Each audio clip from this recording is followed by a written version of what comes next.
to the flag of the United States of America, and to for which it stands, one nation, under God, indivisible, with liberty and justice for all.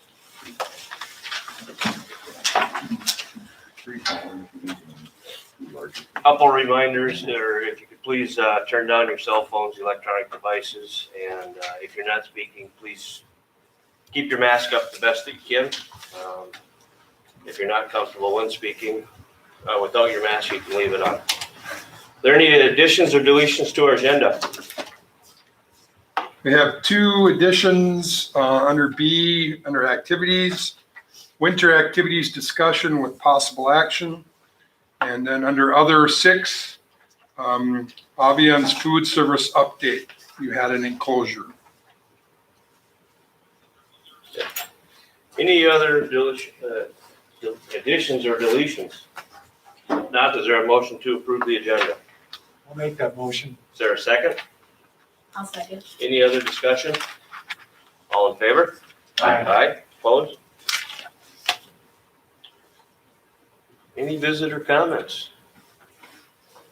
Thanks for being here, Matt. Consider consent agenda, minutes of our November 16th meeting, November 13th special board meeting, monthly cash flow, including investments, monthly bills paid, donations, Lions Family, 5-Star Seamless, Pillager Hardwoods, PenMac, Horace Mann, Norson, ATEC, Quebec Heating and Cooling, Mid-Minnesota officials, Scott Kinman and Kevin Ruin, Mid-Minnesota Federal Credit Union. And then the personnel summary sheet was enclosed in your packet. Is there a motion to approve the consent agenda? So moved. Is there a second? Second. Any other discussion? All in favor? Aye. Opposed? Special board reports. We'll start with the budget. Mr. Chair, and we did not meet, but we do have our truth and taxation. So what I'd like to turn over to Missy to share, present, and discuss our 2020 payable 2021 levy, and answer any questions from any visitors that we may have. So I'll turn it over to Missy to update you with your truth and taxation. Hopefully they all settled themselves in the vast majority that are here. Complaining about the lower taxes. Okay. Truth and taxation. First, we'll start with the budget. So 2021 preliminary budget. So you'll see in the first column, we have our audited fund balance. Then we have predicted revenues, expenditures for this year. And then you have the column that has our projected ending fund balance that we're projecting for 6/30/21. General fund expenditures, which is just a good view of how everything is kind of spent. Goes from instruction to instructional support, maintenance, administration, special ed, kind of gives you a feel for where the expenses go to. And then revenues. So the majority of our revenues are state aids, with 12% being local taxes and a couple percent for other, and the other is federal. Our unassigned fund balance, which we all know has been increasing slightly each year, which is a good thing for us as it's unassigned, so we can use those dollars to spend on what we need to, versus it being restricted. And that was percentage, so the percent of what? It's the percent of the budget. Okay. Yeah. So how the school levy is determined is determined by the legislature. They set the formulas in the statute to determine the levy limits. From there, MDE takes and calculates their levy limits for each district based on the formula set forth by the legislature. And then the Board of Education adopts the proposed levy in September, which it cannot exceed what was adopted in September. So if we adopt 500,000, it can't go above that. You can go less, but not over. Total levy by fund, so this is just kind of giving you an overview of what was last year. and then proposed for next year. So now, when it says proposed 21, pay 22, we're looking at fiscal years. So you're going to pay in the fiscal year of 2022. And then it kind of gives you the breakdown of the change. So with the change, it'll be about a negative 4% decrease in the levy. And that's if the full approved levy amount is adopted. So how is your property tax determined? The county assessor determines the market value for each parcel of the property. Then the legislature takes the formulas to the tax capacity with the formulas to determine the tax burden. Then the county auditor calculates the tax capacity based on steps 1 and 2. And then the auditor also divides the levy by the total tax capacity of the district to determine the tax rate. And then it's multiplied by each property tax capacity.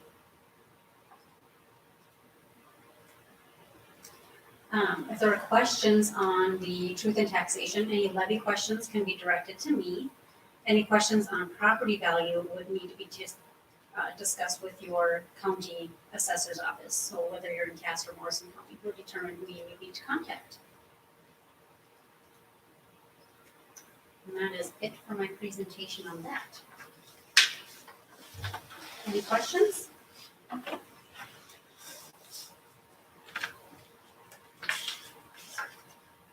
There are no questions for Missy. And we have no visitors. So we'll move into approve the resolution for adoption of the 2020 payable 2021 property tax levy. This is a roll call vote. Is there a motion to approve that resolution? I'll make the motion, Scott. Is there a second? I'll second. Is there any other discussion? We'll start on my right or left. Sarah? Aye. Becky? Aye. Sean? Aye. Steve? Aye. Aye. Aye. All right. That was nice to see on the property tax. So I hope everybody is happy. Did you have anything else, Misty? Just on the budget report, I was just going to update on a couple of things. We received notification last week from Cass County. They had applied for a grant with the state of Minnesota, and there was some extra funds. And so we, as a school district, are entitled to an additional $36,000 that we could spend. There's different buckets, so to speak, that we can spend on. There's about 20 grand towards technology.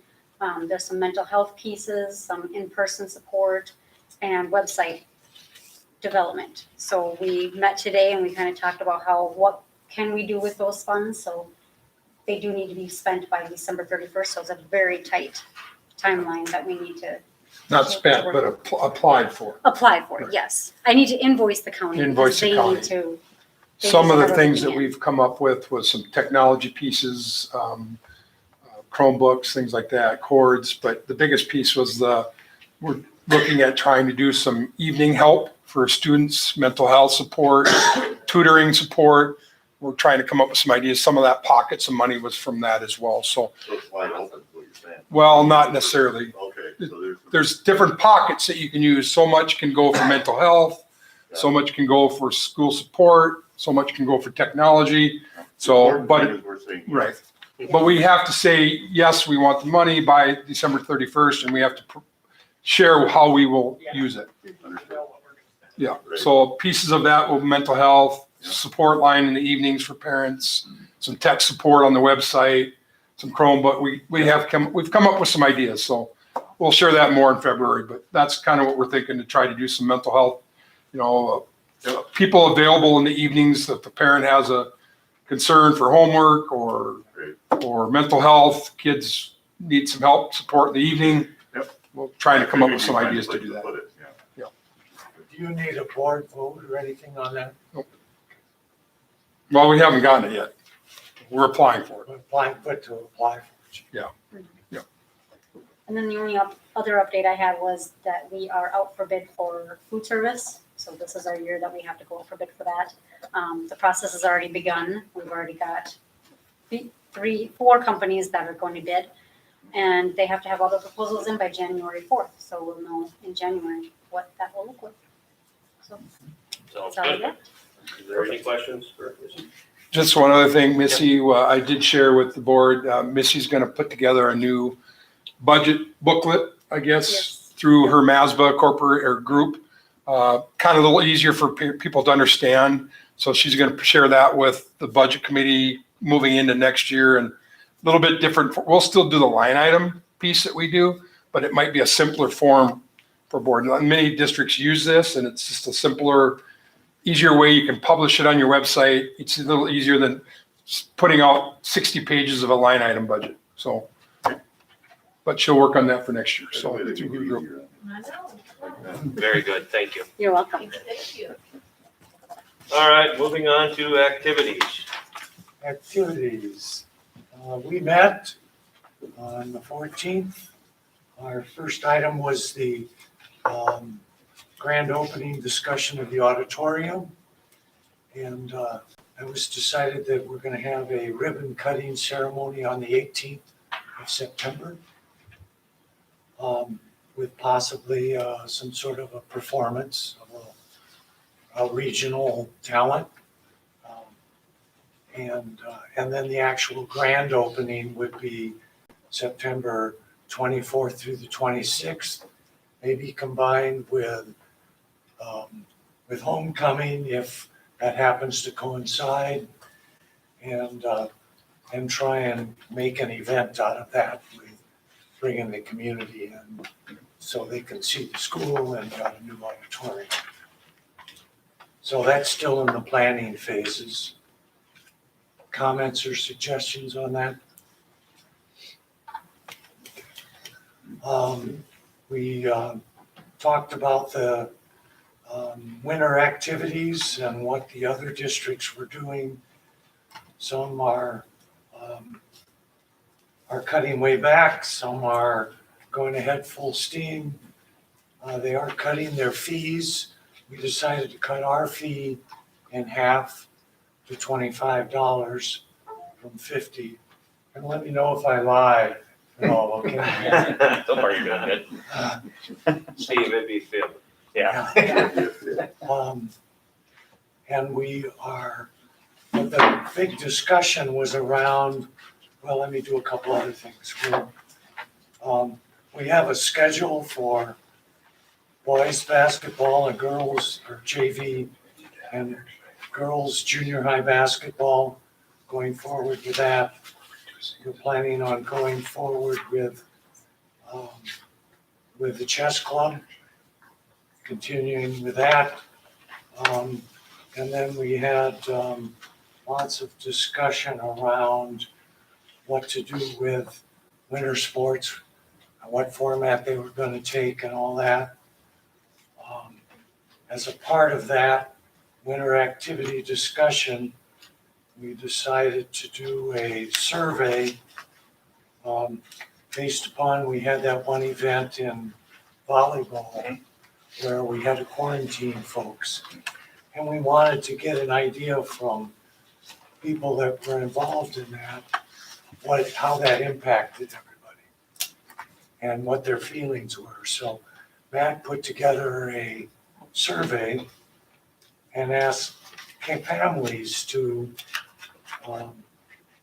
answer questions on that. So I'm gonna pass out some results on that.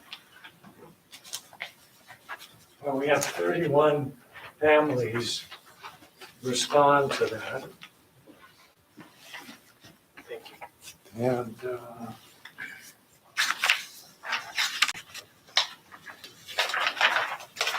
I got to There you go.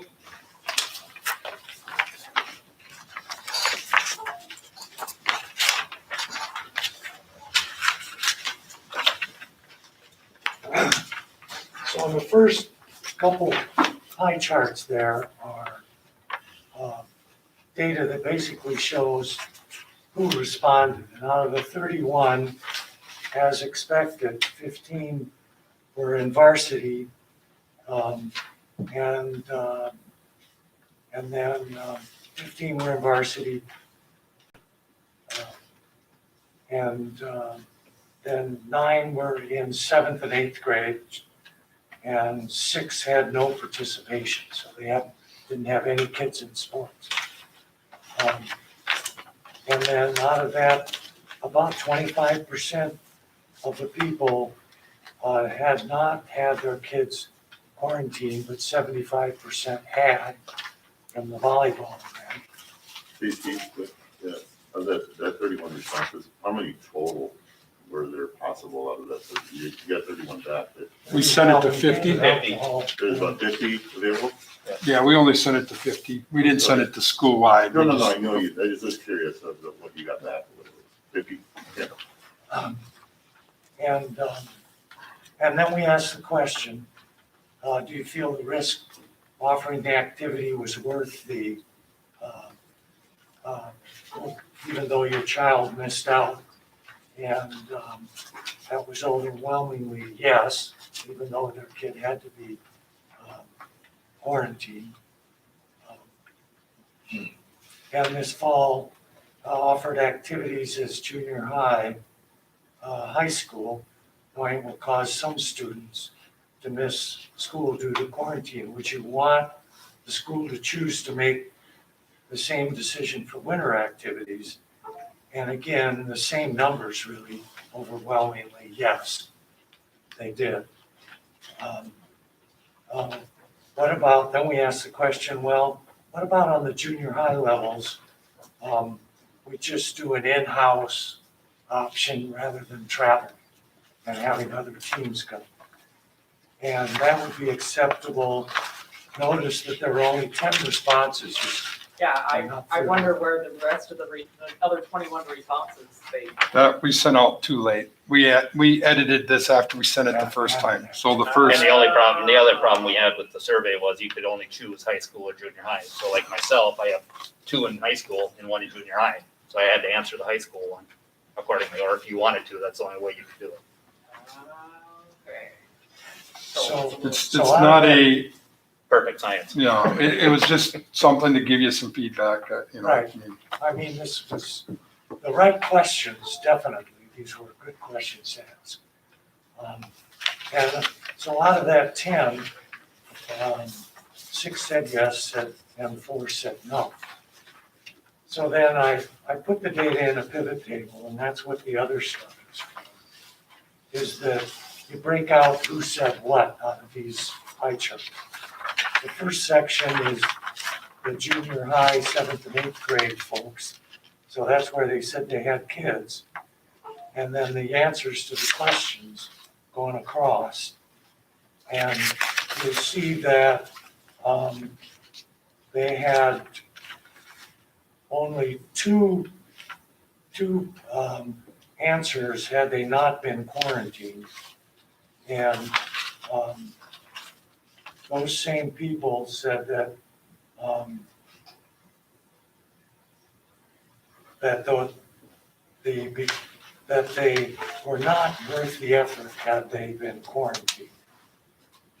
And those same 2 families also said that they would not be in favor of sports in the wintertime. And then you look at those same respondents as to whether offering just a local junior high, so these are families that are involved in junior high. Would they be okay if we just did local? And out of that group, only 1 said yes and 4 said no.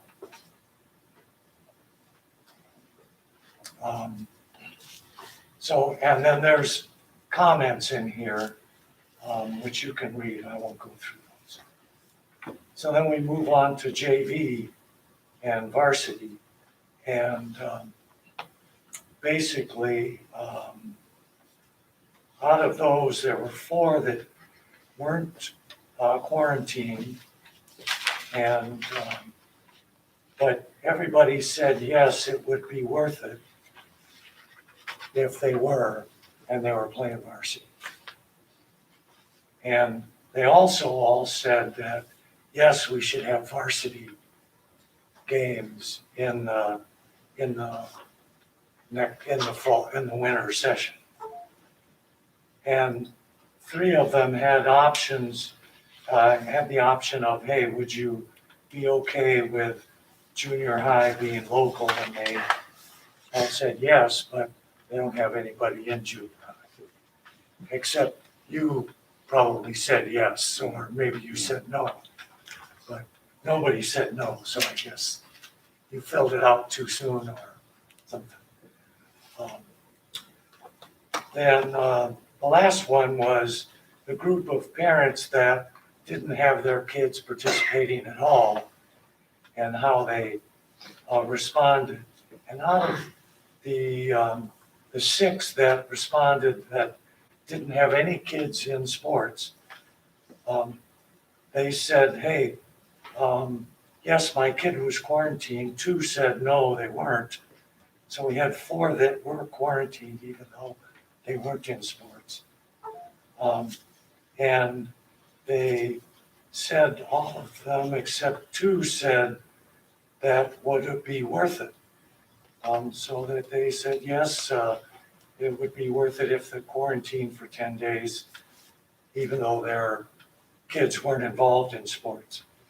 On the junior high, it was the same.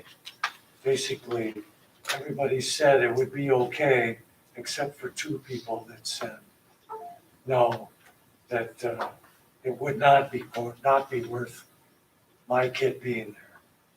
I find it interesting, this one person marked yes on everything except the last question about in-house. They didn't answer the question at all, but then told us that kids need sports. And that's because they answered it earlier, so they weren't able to answer that last question. Okay. So, right, they would have just said no there. So it gives you a feeling of where families are. I think remembering that most of our families are in this last category, even though we have only 6 people and 6 respondents. Most of our families don't have kids in winter sports, right? So, so I'm going to put a motion on the table. The motion is going to be that we do winter activities, but we leave JV in local. Junior high, I'm sorry, junior high, 7th and 8th in local only. I do that because that's my motion, that's at the recommendation of our administration. So, Okay, discussion. there's a motion. Gotta be a second. There's a motion on the table to, I'm assuming, have varsity, junior varsity and CT. Yep. Regular schedule travel. Yep. Junior high, 7th and 8th grade, boys and girls would be in-house only, Yes. no travel. Okay, that's a motion. Is there a second?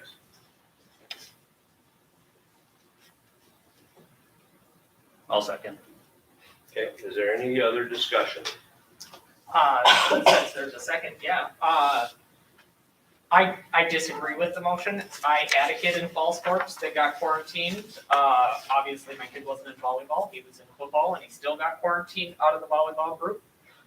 And I would still say we need sports. And not just in-house, because if we're just in-house and everybody else in our conference is having junior high games and continuing on, I don't like that for our kids, and I don't like that for the future of the program, to be honest. Especially when and going to your point, our conference is still playing games. Yes, it'd be different Junior high if, is as still a playing. conference, they had all decided we're not playing anything. We're just all doing in-house programs. But yes, there are other schools that we have played that have chosen to do that. But I believe everybody in our conference is playing games. Is that true? In the Junior junior high. high? In At the- this point, they all are. The point, Bertha Hewitt is maybe one that is not. They are going to their board. I don't know, I've talked to all the superintendents. Pine River is in-house. Crosby is in-house at this point. But they're not in our conference. They're not in our people we conference, play. but they're Yes. people that we play. Yeah. So there are schools that are doing in-house. I'll give you my I don't know if you want me to interject Go ahead. or not. I'm going to speak on behalf of 1,200 kids in my school. I'm as big a proponent as there is for activities and sports and all. That's what my life was.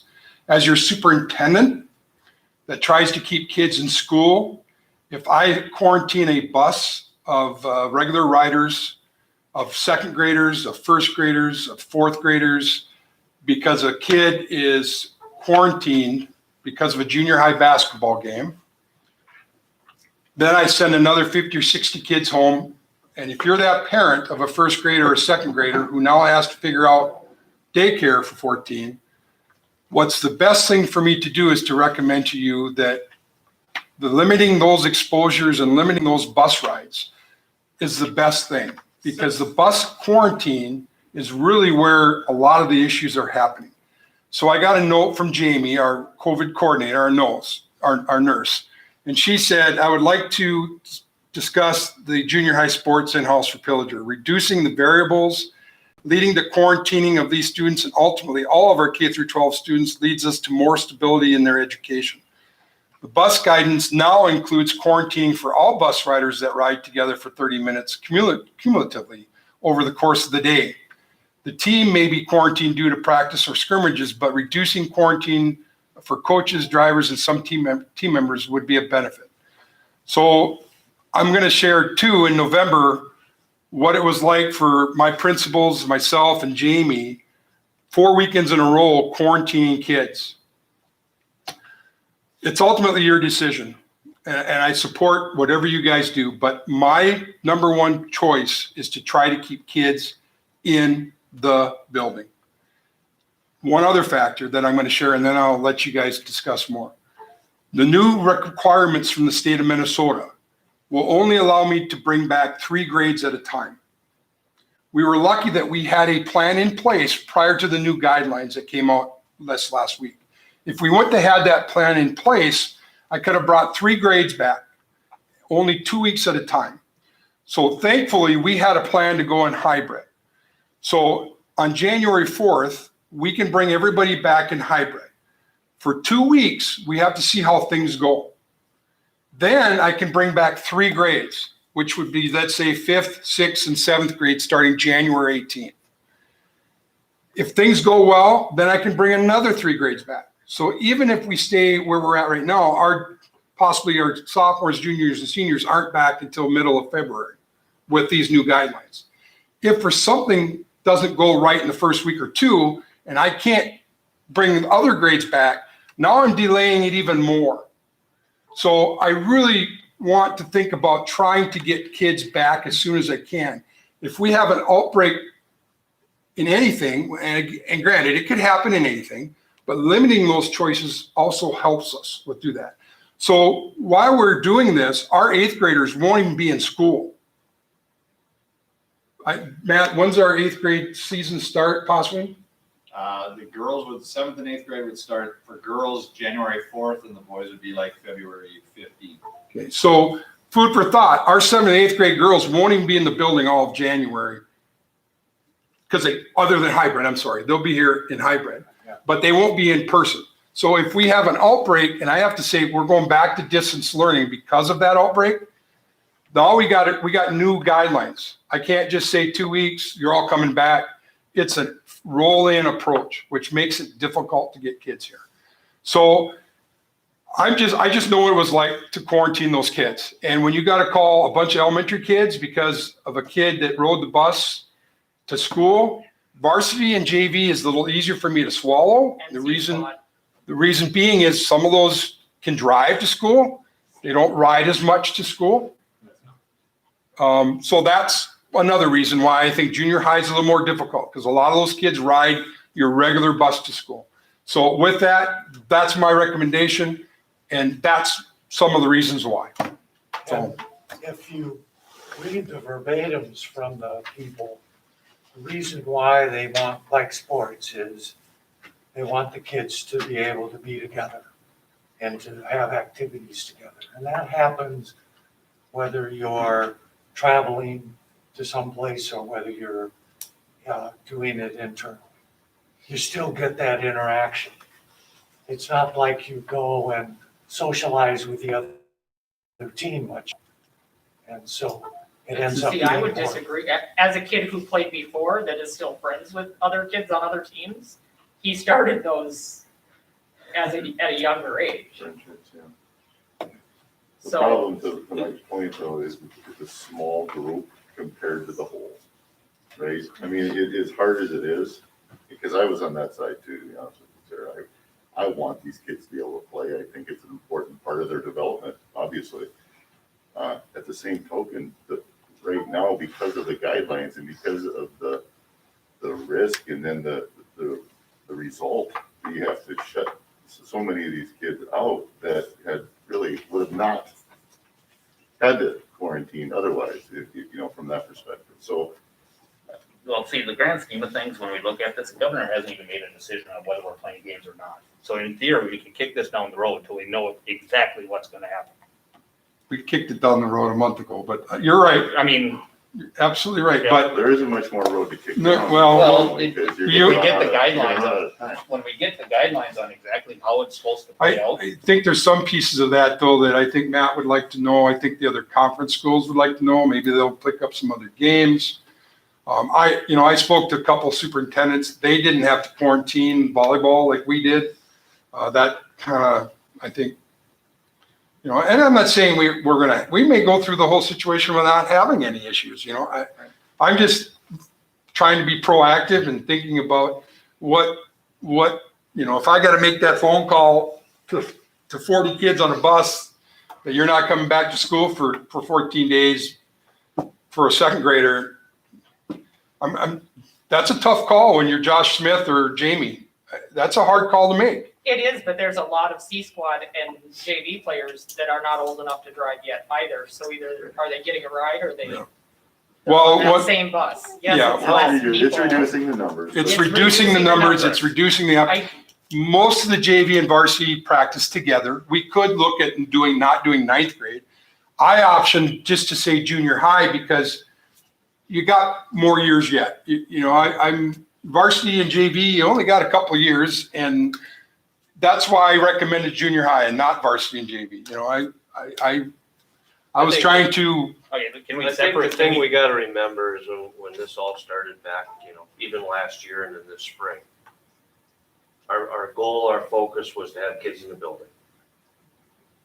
We've done the best we can. We've been luckier than a lot of other schools doing that.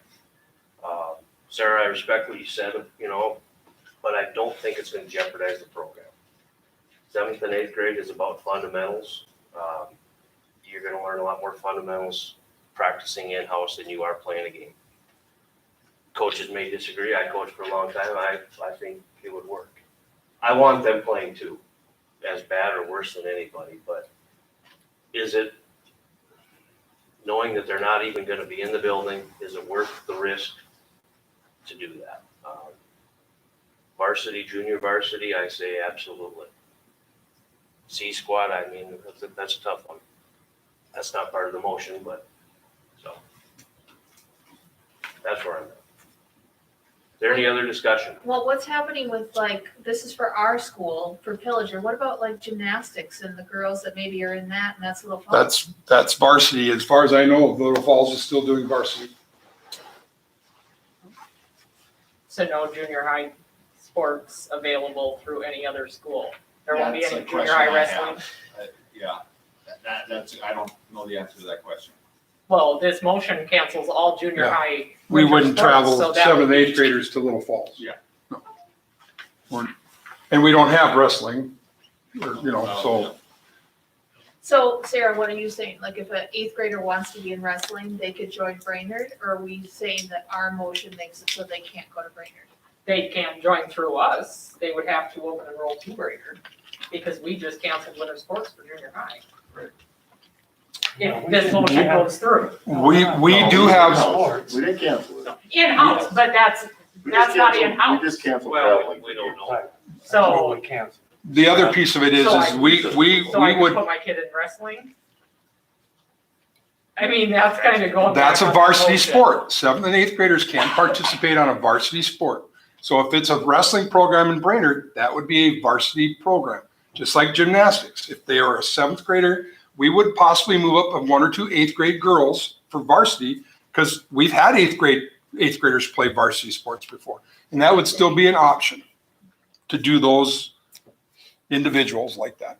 And when is the governor gonna decide about the games, Brian? When you were saying the governor's gonna, The governor has not made a full decision on whether or not even varsity are gonna play high school games. when is that next time that we're supposed to hear that? After Who Jan- knows? No. All we know right now is January 4th, they can start They're practicing. practices. There's no games yet, though. Is there any other discussion? Ugh. That will call for a vote. All in favor? Aye. Aye. Opposed? I, No. Okay. Motion carries.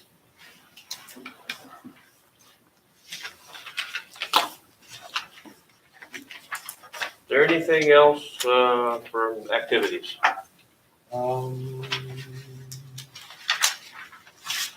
I don't believe so. I Did I just miss anything? No, you're good. thank you for the work. Did we you talk put about in. community ed, just limiting those options? Did you say something? I can't remember. I don't- We're not gonna run any community ed programs, the Oh, yeah. Oh, activity, no, I adult classes and stuff, just because we've had to cancel every one that we've tried to put out there, so. We're just, Yep, and we changed the MOU with the coaches. that's activities, yeah, or that'll go through personnel. Yeah. Yep. I just want to say, thanks for the efforts that you put into that activities committee. This isn't fun for anybody, but we're trying to do what's best for the majority, I guess, so. We'll make the best of it. Yep. Curriculum. Dave. Am I doing the world's best workforce now or in my? It's gotta be now, cause it's, it's a whole separate meeting for the world's. oh yeah, it's at the end of it, Dave, I'm sorry. I have no curriculum items. Okay. Just I'll present when I do the world's best workforce. All right, no, I just going by my sheet. Okay. Thank you. Facilities, we did not meet, but Brian, any? Nope, nothing new. I asked Mike earlier, and I think things are going well. There'll be grading in the auditorium, I believe in a week and a half, getting that ready for the floor. So, Mike, anything else? Coming together. No, not that I can think of. Okay. I'm good. Personnel, we did meet, seemed like a long time ago, but we need to approve the MOU for COVID-19 leave time. It's an extension, and Mike, you want to? Yeah, it's the FFCRA Act, which is set to expire December 31st.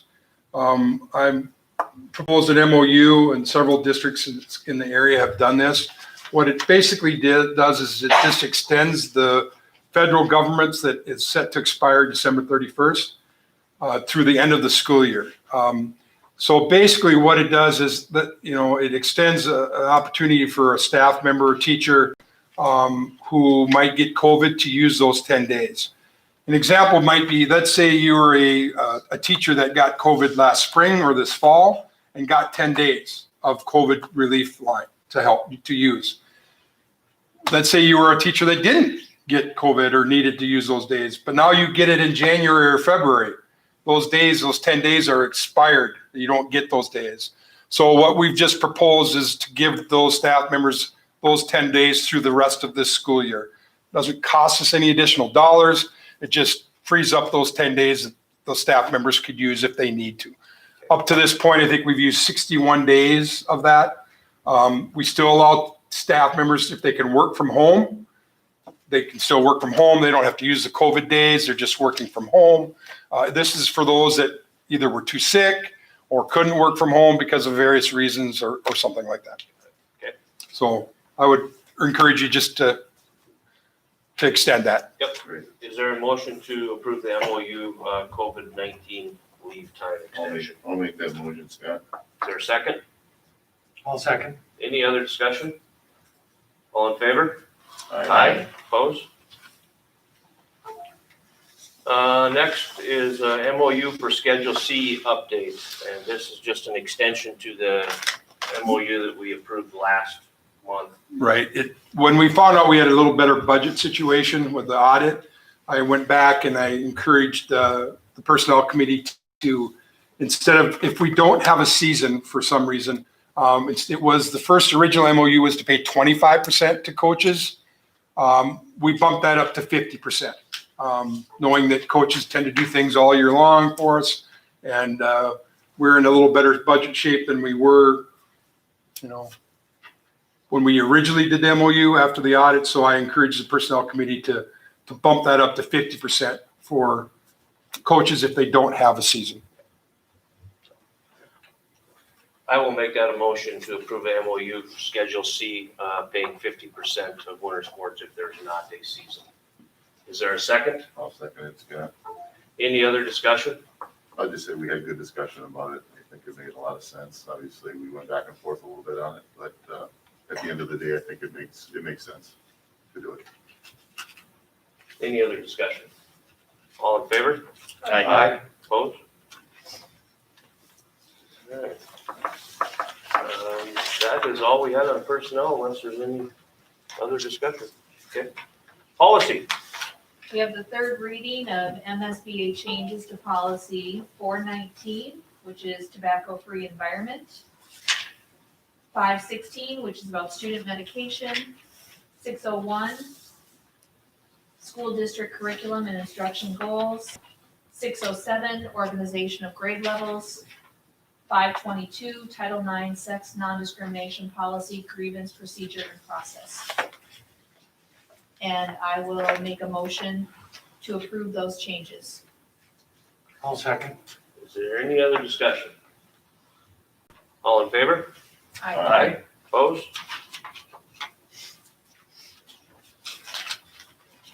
All right, moving on to other. MDE 0/4 projected enrollment enclosed.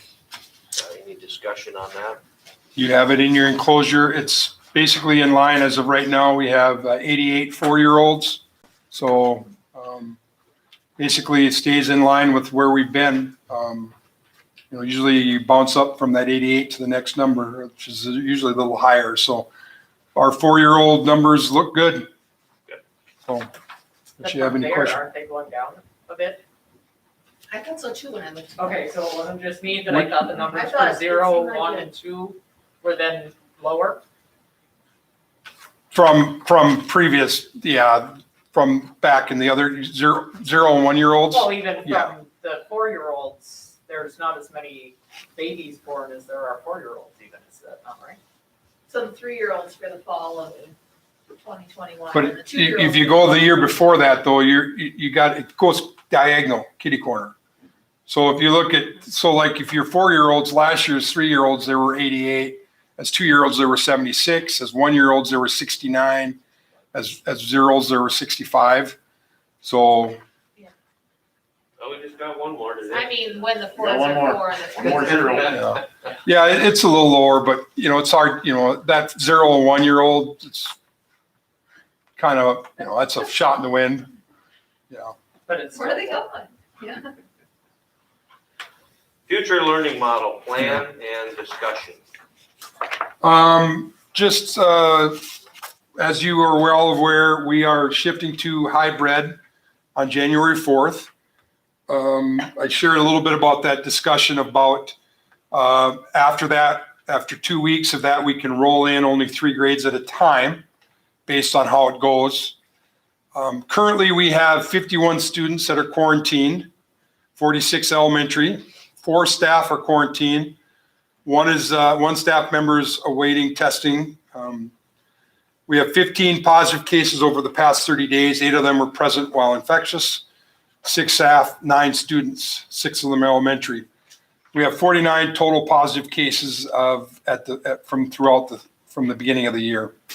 49 from the beginning of the year. 59. 50. 59 that we've had to deal with, if that makes sense. So we were really good up until 2 days ago. We had 2 elementary classrooms that had cases, so we had to quarantine 2 elementary classrooms. So for about a week, just under a week, we had every elementary classroom back, it had been a long time for that to happen. But now we do have 2 elementary classrooms out. Our projected current 14 case numbers in the counties, Cass County is at 64, which is projected out for 14 days. Crow Wing is at 77 and Morrison is at 58. That is quite a bit lower than it was 2 to 3 weeks ago. We were in the 160s, 170s. Close to 200. Almost close to 200. So the bump that we, after Thanksgiving that they kind of was worried about, that didn't happen. That didn't occur. So here, right, in our counties. So hopefully that stays through Christmas break. But our numbers in the county are pretty good. So that also coincides with a good reason to bring back hybrid, coming back January 4th. So that's all I got for that. And once again, I said something that we will have to consider, and I'll have conversations with Mr. Savage and Mr. Mortensen. By January 18th, they do want all elementary kids back in building. Hopefully by January 18th, we can add that 5th and 6th grade piece back in person every day, as long as we don't have any other cases or depending on how the quarantine goes. One other thing to consider might be bringing back the seniors before some of the other grades, maybe such as 7th grade or 8th grade. A lot of the seniors need credits. They got to graduate.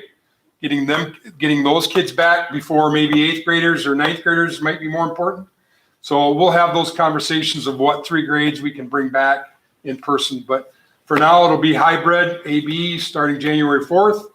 We'll see how it goes for 2 weeks. Knock on wood, we can get other grades back by January 18th in person. Is every 2 weeks that you can.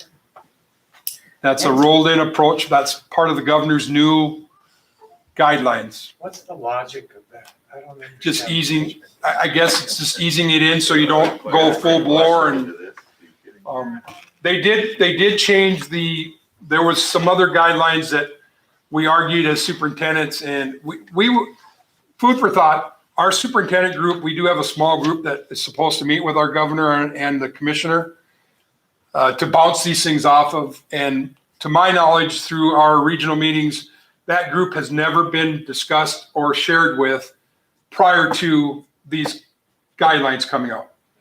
One of the examples of the guidelines was elementary students need to eat in the classroom. Well, most schools such as us have already changed how we do lunch schedules. We have the classes going in as a class by themselves in the cafeteria. So to go back to his recommendation would be worse than what we've already done. But according to his recommendation was we had to do that by January 18th. So they have changed that. Now that they've asked us for feedback, we've said, listen, most of us are already doing better than that. But once again, most of these guidelines, in my opinion, are steered towards the metro schools. That's why most of them have not been in person. So it's geared towards them. So they did lighten that restriction. By January 18th, however, every staff member who works with kids will have to wear a mask and a shield. Unless you're working in a situation where you need to see the lips, such as a speech teacher. But by January 18th, our staff will have to wear both. That's another guideline that's changed. Hey, they have to wear both, not just the one or the other. They have to wear this and the shield. Okay. Yep. So we're a little frustrated as outstate superintendents. We don't get a spot at the table, it seems like.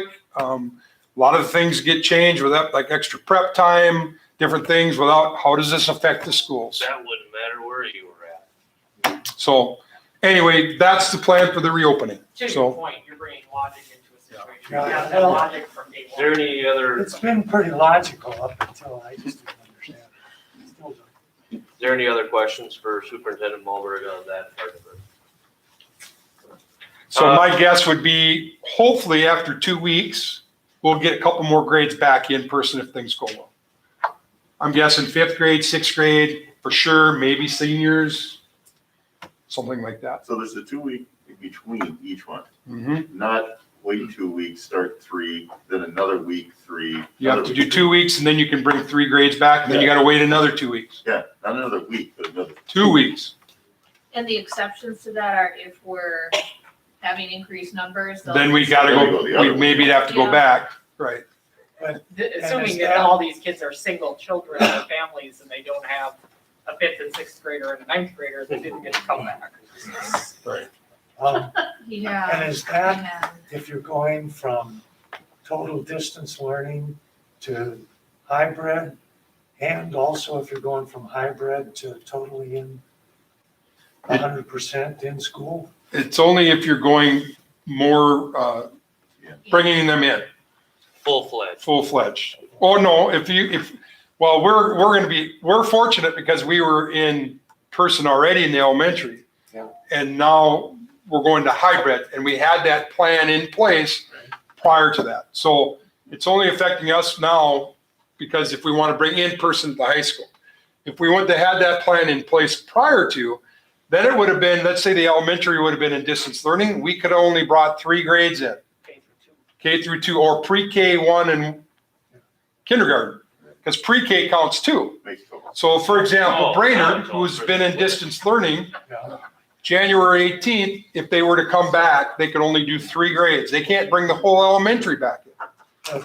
And that still applies even if we're in hybrid and we're gonna go into full.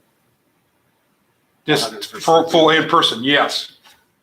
Yes. Anytime we're bringing kids more in, we have to wait 2 weeks and only do 3 grades at a time. Okay.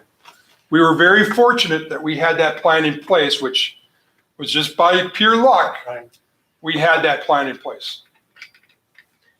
All right, moving on. Approve the Cass County Children's Initiative Interagency Agreement. That was enclosed in your packet.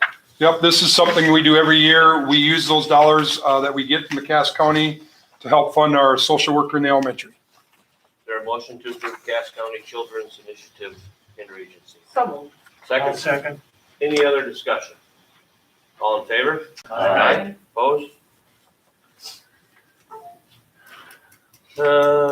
New Minnesota Department of Health quarantine guidelines. Okay, there's another one. Discussion. So the new guidelines there, they've relaxed some of the guidelines that schools can follow, but technically it's really geared towards businesses. Some schools are going to try to adopt them. However, if you read the guidelines, you have to guarantee that kids can keep 6 feet apart. We cannot do that in person.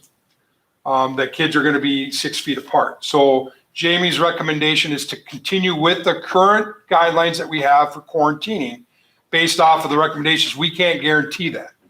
We will, however, we can look at a staff situation by case by case. So for kids, we're going to continue with the 14-day or the whatever it is. I'm so confused now half the time that Jamie understands it. Yeah, 14 days. But we're going to stay with the current ones that we have for students.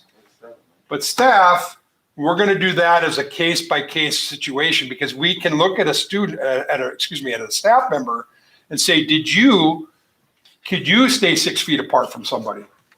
Then we can, plus it helps us keep staff members here in school. So we're going to do the new quarantine for staff members on a case by case basis, but not students. So just kind of an FYI. Any Well, the questions? new ones are really Lots. difficult for people to understand. Yes. And you might get some pushback as a board member. Yeah. Somebody might call you and say, why am I out because of this when they've relaxed the guidelines? Your answer could be, now that you know, we could not guarantee that we could keep kids 6 feet apart. So we can't adopt the new guidelines for kids. Yeah, they're in the hallways. Yep. Okay. Avion's food service update. You have that packet. Avion's shared this with us. We've really got some good news through Avion's considering the situation that we're in with distance learning. You can see our financials and program. November was a good month, even though we had to shut down. We still served 17,500 meals. Last year with all students, we served 17,600. Wow. So we are currently at 86% participation, whereas most other districts that they're with are around 55% participation. we had a surplus of $16,000, little over $16,000 for the month of November. That was during curbside pickup, a few days of in-service, and Little Huskies. It's been a very humbling experience to be able to give families in our community much needed meals for their children. And their team and them are very appreciative in that they get the meal that every child deserves. So some other things there that I want to share with you. Just good news. Linnell and her team and Avion's, you look at those meals, they've also, one of the things that they've done, the meal packs has been really a much better way for families that are doing a whole 5 days or 7 days. It's just not a cold sandwich. They've ordered things that kind of can be cooked. It's a whole meal pack. It might include a corn dog or, a hamburger or something like that. So it's not just cold sandwiches all the time with something like that. Hats off to them. I think they've done a great job. One thing to think about is once we get to a certain point, a food service, you have to either spend the money or give back. We spent down a bunch of money last year in that account with equipment. Something that I will bring to you guys when we see the end of the year might be to use some of that high number of dollars that we have for the surplus to offer free breakfast for anybody who wants it. So we saw a huge amount of kids this year taking breakfast because it was free. And if a kid starts the day, a lot of kids don't eat at home. They just don't get up late or whatever. But when they can walk in and just go over and grab something, or we can deliver it to an elementary classroom like we're doing now, the numbers go way up. So that might be something that we do. I'm going to ask Avions to look into what would that cost us if we offered free breakfast for everybody. We would still get reimbursed to free and reduced meals. But for example, if Mr. Malmberg's son wasn't, I don't have a son, but if I did, I was gonna say. if I had a son who wasn't free and reduced, they could have free breakfast, which I think helps learning, helps kids start the day off right. And if we have that surplus, it might be a good way to use that surplus. So that might be an idea for us to consider moving into next year, that we offer free breakfast for everybody and use some of that surplus down. So just food for thought. And I'll bring that to you more later this year. Hey, that's good. Hey, good thought. I didn't even plan that. All right, do we need to add Dave to the agenda? No, he's on after. He's on your backside. Oh, gosh, there's more. Yep. But you got my superintendent. Yeah, I see that. Superintendent's report. Superintendent report. Just a few items. Paul Bunyan Co-op had their audit. That was completed last week. That was approved. We're in good shape there. Distance meal pickup. Families, we're doing a meal pack for the whole week of the holiday break. So December 28th, families can pick that up. National Honor Society had a food drive that was very successful on the week of the 14th to the 18th. I'm going to share a postcard that we're going to create that we're going to send out to our families that left us this last year for either various reasons, for mass or for just because of COVID. We created a postcard that we're going to send out in March, and the top of it says, "We miss you, we want you back." And then on the back side, it just gives us, "We understand you need to make other choices for 2021, but we would like our Husky family back together in 21-22. We have improved technology, more class options, 5 through 12, and an amazing staff waiting to help you become your best. Please let your principal know if your family will be returning Pillager schools for next year by March 26th so we can plan. We'll also reach out to families with phone calls." So we have about 60 to 70 families that left, either private schools or homeschool. Actually, I think it was about 70 that we'll reach out to them and ask them to give us some feedback. Are you coming back? You plan on coming back? What can we do to try to get you back? So a little postcard that we're going to, Sarah did this for us in our office, and we're going to mail them out. How many would you send out, Mike? About 70. 70 that we lost. Yeah, that we know of. Yeah. That chose private school or homeschooling. Good idea. Yeah. Reorganization meeting on January 11th. And looking at now that Mr. Hunstead and Mr. Mudgett are no longer on the board, Sarah will be begin that meeting as acting chair because she's the one returning board member that we have, officer. So Sarah will be the acting chair. Practice now. Right down. Better grab the gavel. Yep, so Sarah will start that meeting since we've always had, Scott has been coming back, start that meeting. Sarah and Scott won't be, so that's how you do that. Sarah is the current clerk treasurer, which also we cannot have a combined clerk and treasurer. We have to have separate ones now. So that's a little piece of just some FYI for you in our January meeting, which is on January 11th. Head Start, we had a meeting this week. We have not had Head Start has not had we've had a hard time recruiting kids for that. The need has not really been there. So Head Start, based on the lack of need and that need is elsewhere in the county, Head Start will not be offering Head Start here next year in our early programs. We will still look to use our pathway dollars to help support some of those families. So we'll come up with some other ideas of how to do that, but we won't have Head Start.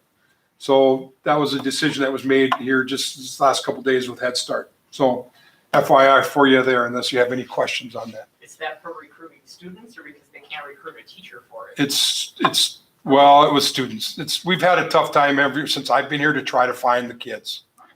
So Wow, they just, not in our area, they go to other, there's other school districts, they have a waiting list of like 40 to 50 kids. We've had a hard time finding 10. and So, the ones that would need it, they'll just have to go to another That's district. right. yeah, I wouldn't think so. so, I think in our district with a majority of poorer families that we have, that would be Yep. a problem. Right. Christmas program is going on tonight on YouTube for the elementary program. So you can watch that to your, later tonight if you get home. So that's on right now. And I know high school choir is also doing a virtual program that'll go out here in the next day or two.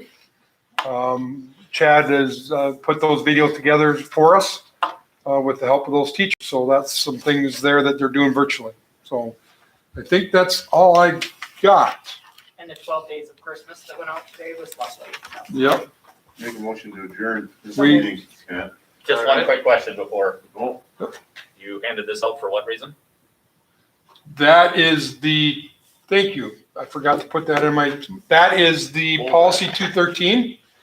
That also says that committees are assigned by the chairperson.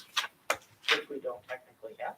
Well, once we have one in January, that person then can, based off of our policy, will dictate who's on what chair and who's on what committee and who chairs that committee. We need to discuss that And, because the bottom does not match what we have been doing. yeah, No, I was I gonna know, say that too. that's why I was gonna ask that question. Because it says 3 people on the activities committee And and 3 one on person on facilities. policy. And 3 on And 2 on- facilities. Yeah, Was there those 3 are- on facilities Yeah. too? I say we They- update this to be twos. Two They people. say they're only guidelines. Yeah. So, These are just guidelines. So, I mean, we could have, I don't know what, this is before I ever got here. Yeah. it was- I don't know why you'd only have one person on policy committee. Because nothing happens on policy. Well- No, that's I know. Way easier to spell. Leave it the way it is. I think it makes- Can we does all talk work. at when we do this on January 11th and we figure out who's done what? Just thinking about what we can talk about, are we just going to show up? Are we gonna remember who's been on what committees? Or are we gonna have something written down to figure out where we all shuffle to the next ones? Do you see what I'm saying? Well, I sent out the email to everybody, so you should know what you've been on. Okay, so bring that, I guess. Yeah, I mean, technically, per policy, the chair, who you act as chair, can assign the committees. And who's the chair of that committee? That's the guidelines. So we have never done that. We've kind of, I mean, Tried to rotate with No, the exception. we've done He it, but has- you just he has asked for. said No, but Yeah. I'm just saying, but we've tried. He's tried asked. to rotate. he's asked, trying to. Well, but it, I would hope you do that anyway. Yeah. Honestly. and also it You sounds, don't have to. it sounds like those don't all have to be figured out by that night. Correct. It can happen at some point after that. Because you wouldn't have a chair until that night.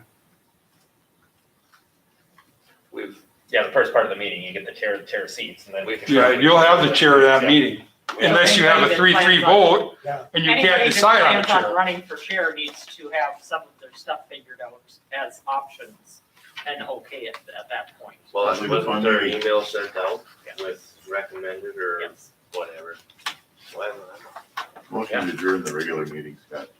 No, Thank we you, gotta Brian. do the thank you No, for your that's a new service, meeting. We gotta open that Sean meeting. and Scott. We have to adjourn this regular meeting. Meeting don't we? starts at Well, you know what, I'll just make how about this?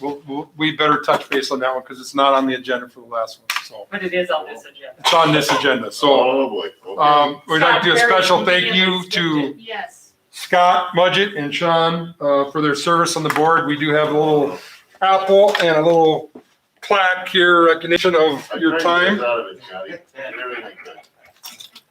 And, You did too, did you notice you skipped right on to that? Scott was, for 17 years of service. Thank you very much for your dedication to our school and our students. And Mr. Hunstead was 12 years. That's a long time, gentlemen. I've been thoroughly enjoying my time with both of you, and I appreciate everything you've done for me and the school. And after our next meeting, we do have carrot cake from the shanty, so to kind of celebrate your stuff. So thank you, guys. Happy to. Well, I honest, I take my snap. I want to thank, yourself, Mr. Mulberg, the rest of the board members.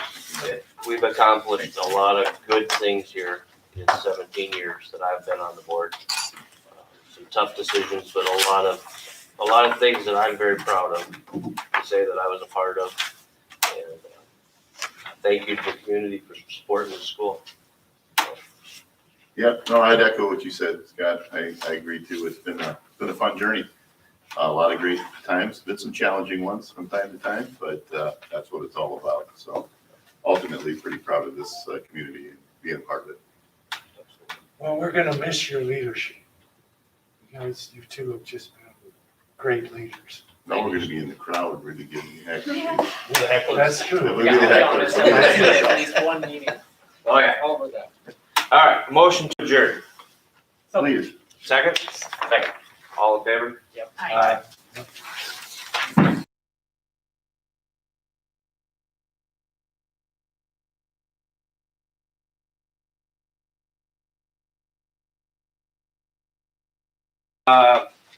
We'll call the special board meeting to order. Consider world's best workforce summary report. That was closed. Mr. Chair, I'm going to turn it over to Mr. Olson. Dave put the world's best workforce together. We did have a meeting with the district leadership team. Just a few quick things. It won't take very long, but I'm going to turn it over to Dave to share with you. Thank you, Mr. Chairman, Superintendent Report, board members. I've passed out with each of you a copy of the World's Best Workforce Report that Mr. Malmberg had alluded to. It's been approved by all the district leadership team members. They're like our curriculum advisory, so we ran this by them first. It's also been put on the website, and I can edit it if there's any edits, and it's been submitted to MBE already as well. One real quick thing is we are not an achievement and integration school. So really, the whole back part does not really relate to us at all. So it's just the first 12 pages that are relevant to our goals and our needs. First page just talks about who's in charge of it and who has to answer for it. Second page, where it's posted, the annual report, we have to put that it's on the website. There's the link. The date of the meeting, which is tonight, that's on there. District Advisory Committee, so that is a very lengthy committee. It's all of our board chairs. Many of our teachers are also parents, so they can act as parents. We have students on the committee. We have 2 board members on the committee, Sarah and Steve, who are curriculum advisory or curriculum committee members. We are on to page 1, 2, 3, 4 now. Equitable access to excellent and diverse teachers. Just like some of the rules we talked about with COVID, this rule is put in place so that our youngest, our most at-risk students don't end up with the least the least experienced teachers. And, that's just not really relevant or how we operate in our school anyway, but that's the reason that this is in there. How do we make sure that all of our students have the best teachers that we can find? And that's what these two categories talk about, that we post our openings, we hire the best that we can. We use our principals, our social workers, our classroom teachers to divide up classes and make them as equitable as possible. And then we support our new teachers through all the things that are mentioned there. First goal of the 5 then are all students ready for school. And we have 3 goals. The goals for all students ready for school or ready to learn are the same as we had last year. So Lori had posted our district goals and sent those out to you as well. Our 3 goals are the same as they were last year. We were able to report on goals 1 and 3. And goal 1 was that all of our preschool, early childhood school readiness teachers get at least 1 professional development opportunity of their choosing. That will make them as highly effective as teaching as they can. We were able to do that last year. We have that as our goal again this year. We were not able to assess their TS goal, which is their standardized school readiness, because they were not here at the end of the year. So we were not able to assess goal 2 for school readiness. Goal 3 was to continue to inform the public of the importance of all students ready to learn by having articles in each of the quarterly newsletters. We were able to do that, and we are repeating that goal again. So that is the first goal, all students ready to learn. Second goal, or the second area in which we needed goals, was all students in 3rd grade achieving grade level literacy. Our goal last year was to move 1 out of every 4 students in every classroom up a grade band or a performance band in our STAR assessments. We were not able to assess that, so that's why it says can't assess. And we're using that same goal again. And by doing that, hoping to look at where they are in the fall, and then where they are in the winter, and where they are in the spring, all of those students, we're hoping to move 1 out of every 4 up at least 1 performance level. So from does not meet to meets, or does not meet to partially meets to meets to exceeds. And our teachers have been given the assessment results every time we take a STAR assessment, and then they graph those and kind of track those. So it's really digging down to that each individual student. So we're going to look at performance. The third area was closing achievement gaps between student groups. Our achievement group that we really, some of them we don't know who's free and reduced, but we do know special ed. But again, by using our STAR assessments and moving our students up, 1 out of every 4 of them is our goal. We're hoping that we will close all those achievement gaps.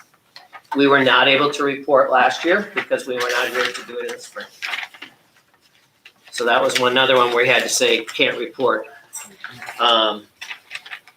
Career and college ready. These were given to us by high school counselor Mr. Savage.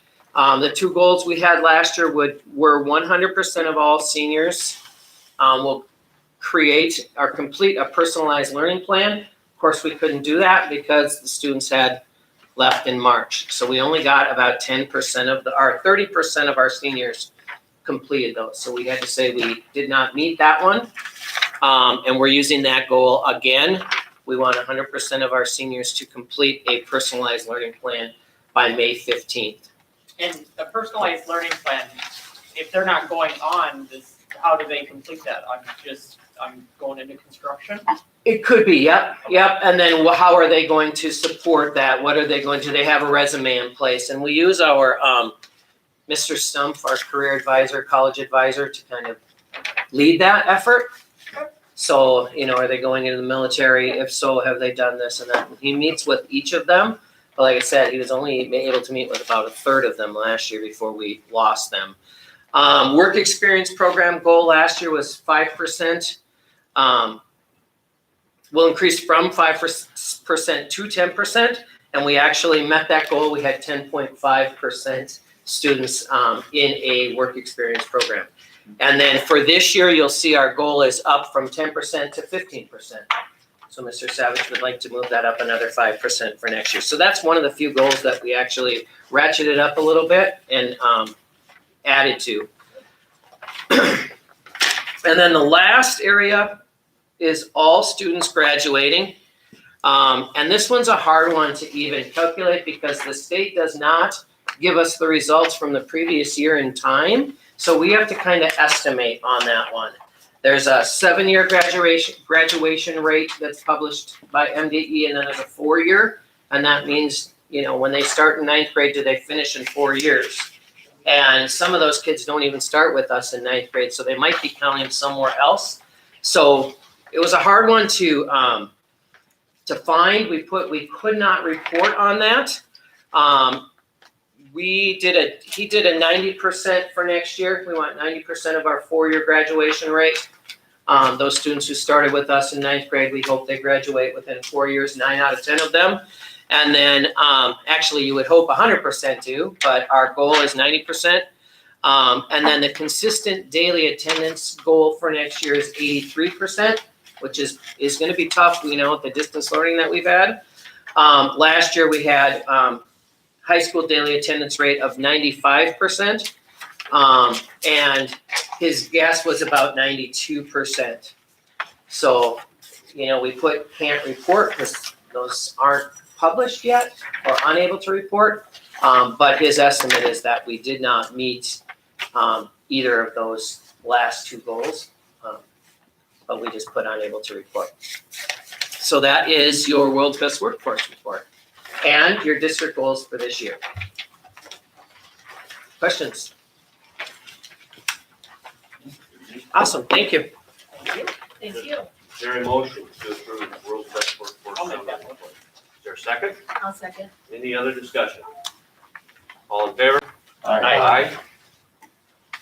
Is there a motion to adjourn? So moved. Second? Second. Any other discussion? All in favor? Aye. We're done. Dave. I kept thinking, I know I've seen this before, but what meeting would I have been? I totally forgot